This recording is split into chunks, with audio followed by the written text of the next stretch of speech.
Je garde toujours espoir de retrouver Marilyn. Peu importe l'état dans lequel elle sera, je garde toujours l'espoir. Je ne peux pas dissocier de mon esprit cet état-là. C'est plus fort que moi. Puis je ne cesserai jamais non plus, puis je parle aussi au nom de ma famille, on ne cessera jamais non plus de chercher Marilyn parce que cette recherche-là crée aussi l'espoir.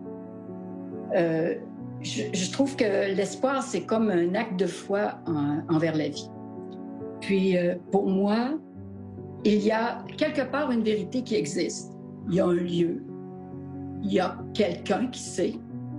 Ce quelqu'un-là, il est peut-être près de nous comme il est peut-être loin de nous. Mais tout ce qu'il faut, c'est le courage de parler ou de nous répondre. Mais je garde espoir. Oui, on garde toujours espoir de trouver Mélissa. On peut pas arrêter d'une manière ou d'une autre. Ça serait de l'abandonner. Puis c'est inconcevable pour la famille, pour ses enfants. On a besoin de savoir. Puis on se dit, si ça aurait été l'inverse, c'est un de nous autres qui aurait disparu, connaissant Mélissa. Elle aurait tout fait, elle aurait reviré la planète à l'envers, puis elle aurait jamais abandonné non plus. Ça nous prend des réponses, puis on va continuer jusqu'à temps qu'on ait des réponses. Il y a encore des recherches qui vont se faire au printemps au niveau des navigations, des plongées. Il va y avoir sûrement d'autres marches dans la forêt. On n'arrêtera jamais. Oui, il y a des périodes où c'est plus difficile, où on a envie de baisser les bras parce qu'on a de la peine, on est fatigué, on est découragé. Mais on a des gens alentour de nous autres qui nous motivent, puis on se motive entre nous autres, puis on repart la machine, puis on continue, puis on n'arrêtera jamais. Et pour nous autres, c'est important de le faire. Puis pour Mélissa, on a le droit de faire notre deuil, nous autres aussi, de Mélissa, si elle est décédée, qu'on puisse lui dire un dernier au revoir à la hauteur de Mélissa. On a besoin de ça, sinon on ne pourra jamais faire notre deuil. C'est impossible. Faut qu'on continue, puis on va la trouver. C'est sûr qu'on va la trouver. Oui.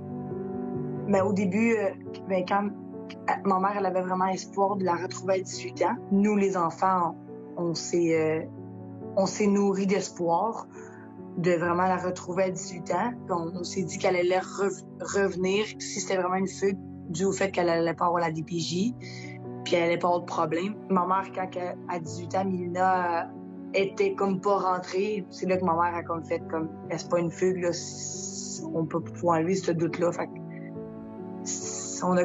elle a continué à vivre parce qu'elle a 6 autres enfants, puis on se rassemblait quand même, mais quand on était ensemble, là, ma mère a trouvé ça trop dur là, parce qu'il en manquait une. Mais au fil des années, on a eu des enfants, donc ça a été vraiment là qu'on a été capable plus de se rassembler, puis plus de parler de Mélina, essayer de trouver d'autres pistes et d'aller chercher de l'aide avec les autres associations qui pouvaient en parler. Enfants Retour nous ont supporté beaucoup.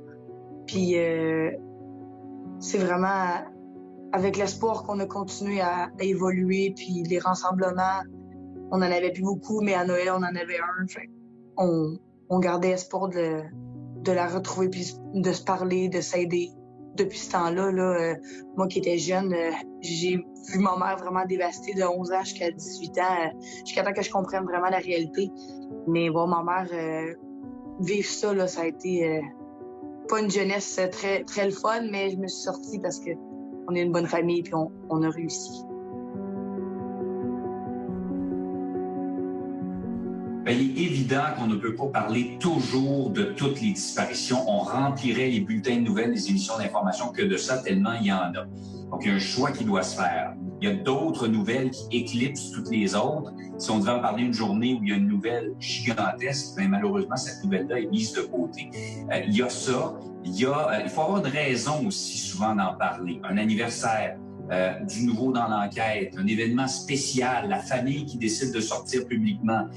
Et ça m'amène aussi à la disponibilité de ces familles-là. Et il est certain que les familles qui sont plus généreuses de leur temps, et c'est aucunement un jugement de valeur, parce que je sais que c'est difficile d'en parler publiquement, mais les familles qui sont plus généreuses de leur temps vont faire davantage parler d'elle, parler de la personne disparue que celles qui restent dans l'ombre et qui ne veulent pas parler.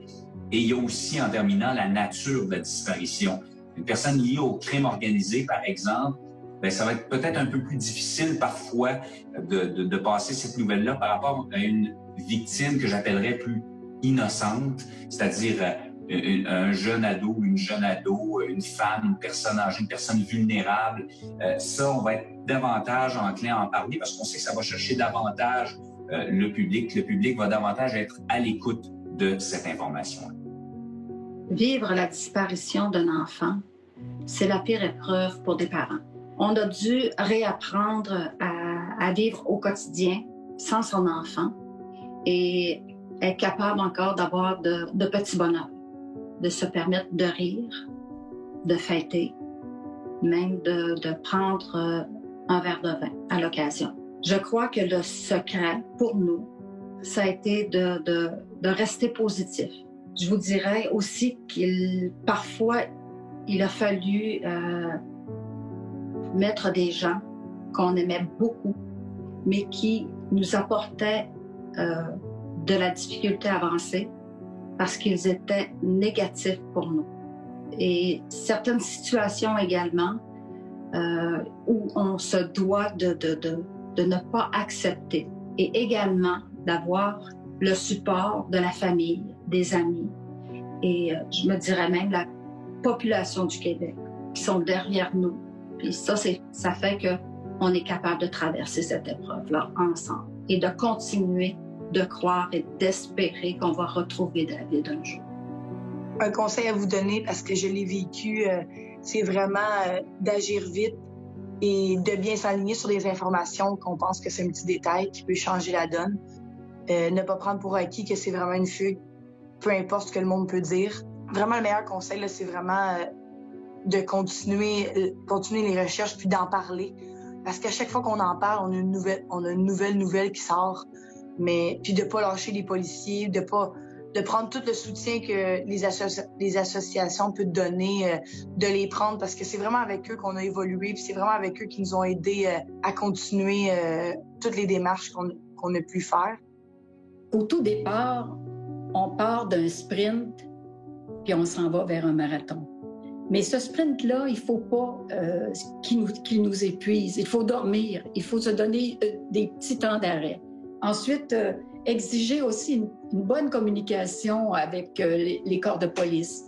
Et eux connaissent aussi les organismes qui sont des soutiens pour les familles et qui peuvent être de très, très bons porte-parole aussi au niveau de la communication. Et alors, comme l'AFPAD, Enfants Retour Québec et Meurtres et disparitions irrésolues, ce sont des organismes qui ont chacun leur rôle à jouer lors du drame d'une disparition. Ensuite, je pourrais dire identifier les forces de chacun dans la recherche pour retrouver l'être cher, parce qu'on a tous des forces personnelles. Il y a un travail à distribuer et je pense que c'est essentiel que chacun utilise ses points forts dans ce travail-là pour ne pas s'empiéter les uns sur les autres. Je dirais aussi consulter un médecin, consulter un psychologue aussi pour la santé mentale et physique et refuser de s'avouer vaincu. De garder espoir surtout. Ça, c'est essentiel pour le moral. Moi, les conseils que je donnerais à d'autres familles, c'est de s'accrocher à quelque chose qu'ils aiment. Comme moi, quand j'étais jeune, c'était la musique. La musique m'a sûrement, comme on dit, sauvé la vie. Je suis encore là, c'est à cause de la musique. Même aujourd'hui, encore la musique, c'est très bon pour moi. Je leur demanderais de s'accrocher à quelque chose qu'ils aiment et de jamais perdre espoir. Parce qu'aujourd'hui, avec l'ADN qui est tellement évolué, c'est que tu peux trouver un squelette qui a 60-70 ans et puis qui peuvent dire c'est qui. Faut jamais perdre espoir. C'est un miracle peut arriver. C'est soit que tu vas avoir une réponse positive ou négative. C'est sûr qu'il est toujours plus intéressant de retrouver une personne vivante, mais la retrouver décédée après 30 ans ou 40 ans ou 50 ans. Tu sais, à un moment donné, tu tournes la page, tu fais un deuil, tu tournes la page, tu commences une vie peut-être plus normale. C'est que faut jamais abandonner. Faut toujours garder espoir. L'espoir, c'est ça qui fait vivre.